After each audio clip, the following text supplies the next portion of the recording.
Not in my backyard. Some people in Colorado Springs are upset by City Council's decision to allow the building of a new indoor gun range. Plus, we are learning more about the teen accused of going on a stabbing rage inside his high school. And Stewie finally gets a forever home. Now, live with Joe Cole, Lauren Ferrara, and Chief Meteorologist Terry Gerbstadt. This is Fox 21 News at 9. An upcoming indoor gun range is causing a lot of controversy in one Colorado Springs neighborhood. Despite this, the owners will soon break ground, but are doing what they can to not cause problems. Good evening, everyone. I'm Joe Cole. And I'm Aisha Morales. Lauren Ferrara has the night off. Thanks for joining us tonight. We have more on the new indoor shooting range in tonight's top story. The owners of Whistling Pines Gun Club in Colorado Springs say their new location will be off of Garden of the Gods Road near Pine Cliff neighborhood area. At Tuesday night's City Council meeting, they got the green light to continue their plans and build the new facility. Angered residents and business owners in that area are now concerned about two things. Guns are known to make lots of noise. Colorado Springs Council member Don Knight says he agrees with residents in the Pine Cliff neighborhood, and that's why he voted against the building of a new Whistling Pines Gun Club location. I found the gun shop owners were very amenable to try and do any changes they can to limit the noise. But they just could not guarantee that you would not hear any gunshots. Part owner of Whistling Pines, Bob Holmes, says they have gone through every hoop to make sure noise is not an issue. We actually hired a sound engineer.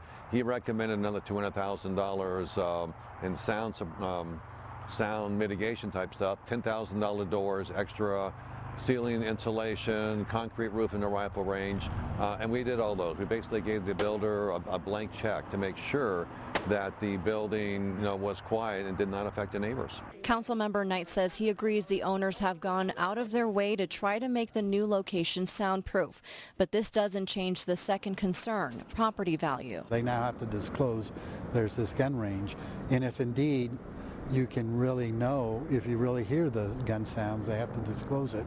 And yeah, I think people will either turn away or they will offer less, so it will decrease the value of their homes. Holmes says he's sensitive to their concerns, but he's confident sound will not be an issue. I can understand the concern, but somebody someday is going to build there, and we're probably quieter than other people that could legally build there.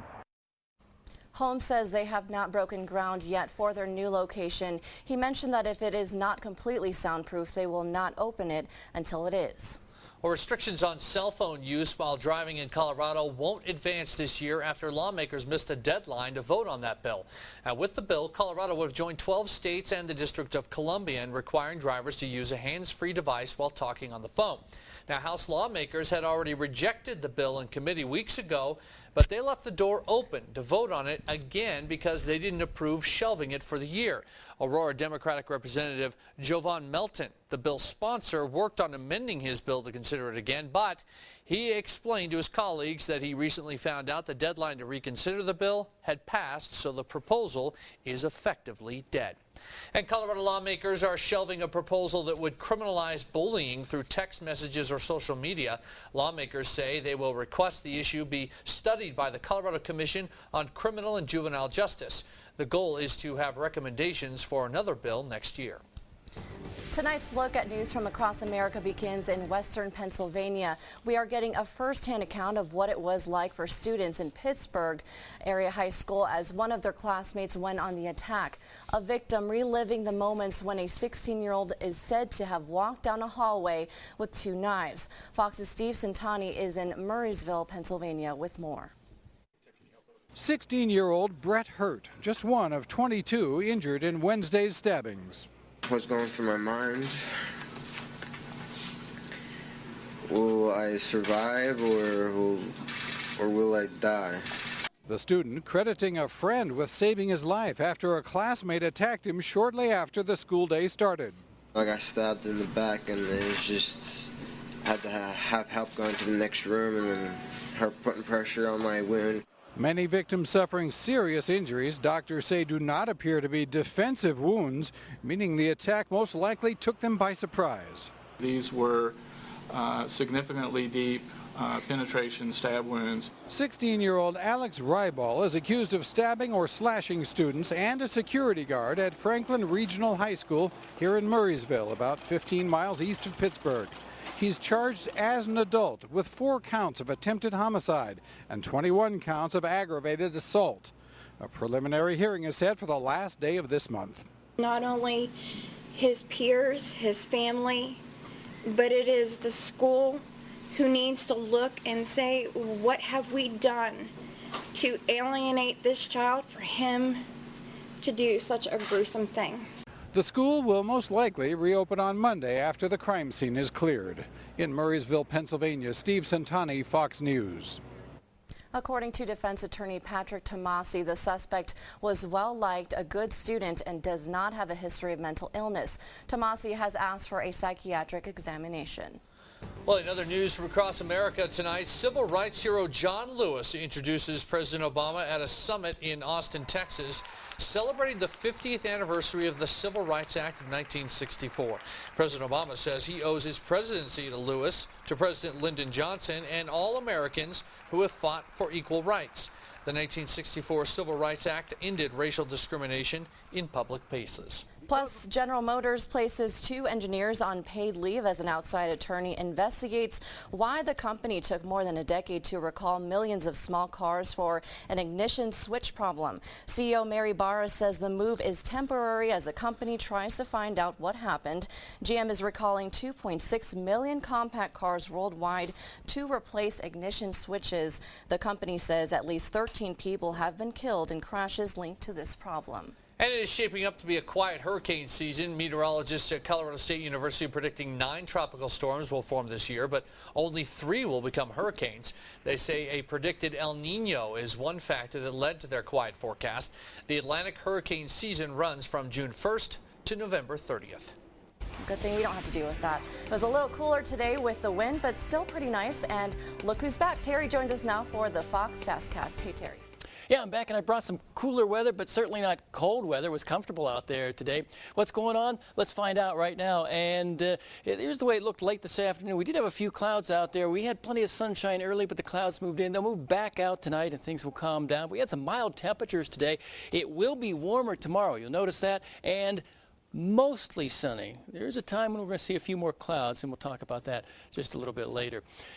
Here's some of the current temperatures, and it's a mild evening out there. 54 in the Springs, 58 in Lamar, mostly 50s east of the mountains. But look at Trinidad. You still have 66 degrees down there. Can't complain too much about that. Here is your Fastcast coming up for tomorrow. No, it's not going to be chilly. Somebody made a mistake, and I think it was me. But starting around 7 o'clock, temperatures close to 40. Most of the afternoon will be in the 60s and 70s, and around 60 to 65 at 9 o'clock tomorrow night. A great day to be outside. I have the complete forecast coming up at 9:20, and I'm going to correct that chilly. You're still on vacation, weren't you? I think my mind was still on vacation anyway. Yeah, from what I'm used to, 68 is kind of chilly. Okay. Yeah. There we go. I was thinking like Arizonans. Yeah, she saved you. There you go, Terry. Well, how about some good news tonight? At Fort Carson, the Mountain Post and the Air Force Academy actually hosted a Fallen Heroes Star Dedication Ceremony. The Army Community Survivor Outreach Services, along with the Academy, adopted a star in the Argo Navis constellation and named it the Fallen Heroes Star to honor and commemorate those who have given their all in the service to their nation. And we have some good news to share with you tonight. Stewie the kitten, rescued from a horrific situation, now has a new home and a new lease on life. Stewie has been officially adopted. His new parents are Gavin and Sandy Smith, along with their 2 children. The kitten was rescued earlier this year. Since he was rescued, he underwent a specialized surgery. Several people applied, and the completed applications were put into a drawing. It's a wonderful opportunity to have this. I mean, everybody in Colorado Springs is, going to be like, oh, that family got the cat, and it's like, it comes with a certain higher role, that we're just going to give him all the love that we can, and knowing that he's had the history he's had, and we're going to provide a better future for him. Now, it was in late January when Stewie was rescued from a Pueblo home. Since then, he has been on the mend, and animal experts have been looking for the perfect home for Stewie. So congratulations, Stewie. Yeah, absolutely. That story is so sad, and then it's good to finally come around and have some happiness with that story. All right. Well, it's a place designed to honor the victims of the Columbine shootings. So why are family members getting ticketed for visiting? We'll take a look at 9:26. Plus at 9:32, find out why women are more likely to develop an eye disease sometime in their lifetime. Then enjoying the sizzling taste of bacon is going to cost you more. We'll tell you why at 9:47. And some lower-level employees have been disciplined, but no top-level officials have been targeted or charged in connection with the IRS targeting of selected political groups during the last presidential election. We're going to look at those issues. You're watching Fox 21 News at 9.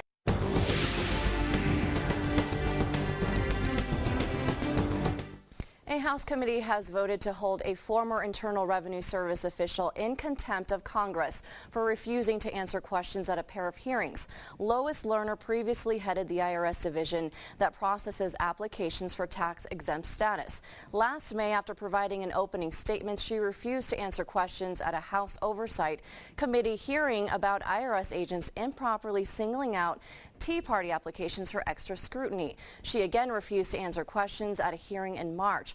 While she is being singled out, what about the rest of the agency? Fox 21's national reporter Kai Jackson is tracking the truth tonight from Washington. A fiery debate this week on Capitol Hill involving alleged targeting of primarily conservative nonprofits by the IRS is nothing new. The clerk will call the roll. Mr. Chairman. Point of order, Mr. Chairman.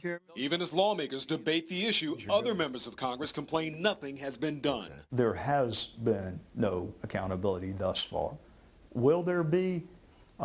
That depends upon the Department of Justice, and it depends upon the executive branch. We track the truth to see if there has been any accountability of leaders.